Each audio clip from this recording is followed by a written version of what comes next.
এখনও যুব ও ক্রীড়া মন্ত্রণালয়ের মন্ত্রী প্রতিমন্ত্রীদের নামের তালিকায় বিদ্যমান নাজমুল হাসান পাপনের নাম। তিনি যেমন মন্ত্রী ছিলেন আগের সরকারের, তেমনি ছিলেন বাংলাদেশ ক্রিকেট বোর্ড সভাপতিও।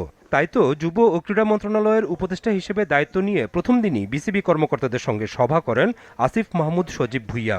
পাশাপাশি সেই সভার আরেকটি কারণ, এই ভেন্যু যাতে আইসিসি কোনো কারণ দেখিয়ে না সরায় সেই আর্জি জানাতেই উপদেষ্টার সাথে বিসিবি কর্মকর্তাদের সভা।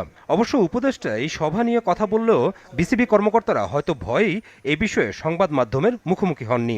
অথচ এই কর্মকর্তারাই আগে যে কোনো ইস্যুতে সরব থাকতেন মিডিয়াতে। বিসিবির সভাপতি অনুপস্থিত আছেন। অবশ্যই একটা ফেডারেশনকে ওয়ার্ক করতে হইলে তার সবগুলো অর্গান ঠিকভাবে ভালোভাবে কাজ করতে হয়। সভাপতির মতো গুরুত্বপূর্ণ দায়িত্বে যিনি আছেন তিনি অনুপস্থিত আছেন। কিন্তু বিসিবি যেহেতু একটা অটোনমাস ফেডারেশন আইসিসির অধীনে, তো এই বিষয়ে আমরা সিদ্ধান্ত নিতে পারবো না। আমরা সাজেস্ট করেছি যারা বিসিবির ডাইরেক্টরস আছেন তারা এই বিষয়ে লিগ্যালি কিভাবে